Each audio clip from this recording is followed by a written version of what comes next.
Episode 5 started with something that's emotional for a different reason. It was the Madison Square Garden All-Star Game in which Kobe Bryant had his first appearance and Michael Jordan was there as well. What was the decision to start episode 5 with the Kobe-Jordan relationship? It was always that way. When we first drafted out what the arc of the entire season was going to be, the All-Star break, of course, happens midway through the season. So we knew that All-Star scene and MSG was going to be somewhere in episode 5 or 6. And then we settled on the top of episode 5 to leave episode 4 with them playing their final game of the first half of the season, that loss in Utah. So we interviewed Kobe last July, and then we didn't cut that scene, edit that scene until December and largely after New Year's. And we finished it around January 16th or so, midway through the month. Wow. And then the accident happened, and it was mind-blowing for all of us. I still can't wrap my head around that, especially to see him on screen talking like that. It still doesn't make sense to me. But the only thing we changed about that scene was to add the dedication to the top of the scene and the top of the show. But otherwise, that scene plays exactly as we cut it when we finished it when Kobe was still with us. It was me watching MJ in the final season of him winning the championship and then playing against Kobe in the first year that he won his championship, and Phil was the coach for both guys. And MJ didn't have any foresight to this because he was facing Kobe in the All-Star game and almost was like he was looking in the rearview mirror. And he was really focused on the fact that Kobe wanted to go one-on-one. He made a point to let everybody know about that. So what were your feelings on him making sure he acknowledged that he wanted to slow down Kobe in an All-Star game? I mean, how much does that say about Kobe as a player and as a person and as a presence, that the greatest player of all time is sitting there in his last All-Star game as a Bull in the Mecca at Madison Square Garden, his favorite place outside of Chicago to play in the world. And the topic of conversation right before tip-off is not him. It's not his All-Star memories. It's not what's going on in the East that year. It's that little Laker boy is going to make this a one-on-one game.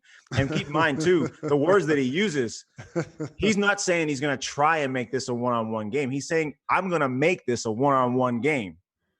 I mean, Kobe's going to exert his will at the age of 19 over all of the best players in the NBA at that time. And if you look at the young players, the Pennies and the KGs and the Grant Hills, and then the older folks who were on the court there at the time as well, it speaks volumes about Kobe and the fact that they knew that this kid was a different species when he came in, that even MJ, even the GOAT, is saying he's going to dictate the pace of this game, and there's nothing we're going to be able to do about it. What was Kobe Bryant like to interview? I mean, he's also intense and very focused and high IQ for the game. What was the interaction with him like before you sat down during the interview? That was the day of the ESPYs. So he was finalizing his speech where he was going to present an award to Bill Russell. So I think that we were in the back of his mind that day because he was very, very concentrated on what he was going to wear that night and how they were getting up to the arena. We did that at his office. So he came onto the set and he hadn't even sat down yet. And he was like, all right, let's go. Like this was like it was going to be tip off. It wasn't that we were rolling camera. It's that we were throwing a ball up to play, go to 11s by 1s and 2s. So it felt immediately like a game.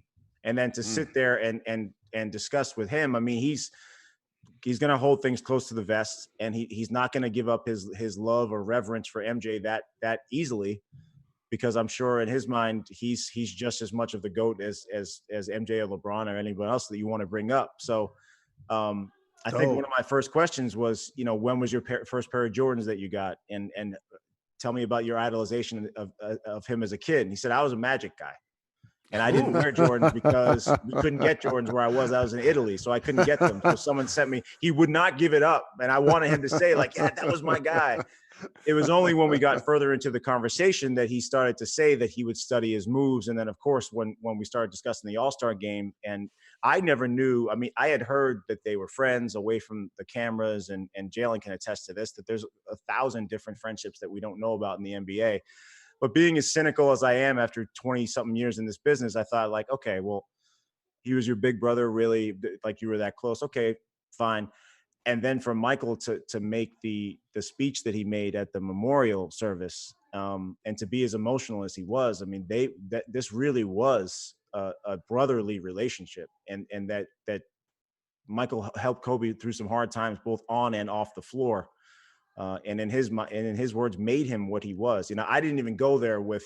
I think what elicited that response when he said, "I don't like when people ask me one-on-one who would win," because I heard that you said to MJ one time, "Prime Kobe against prime MJ, I would take you." And we started joking about that. And he said, "I honestly don't even like discussing it because it's disrespectful to him to even discuss that I might be able to beat him. So when people come up to me, I say, yo, slow your roll. Like, I got everything you see from me came from him." That's where that soundbite came from. So he's a tough nut to crack, man. Like, he's competitive about everything, and he was going to make me earn the sound bites that we got for the doc. He wasn't just going to sit there and start, pouring out his soul. He was going to make sure that I had the hammer and nail and tried to crack him. Thanks for watching ESPN on YouTube. For live streaming sports and premium content, subscribe to ESPN Plus.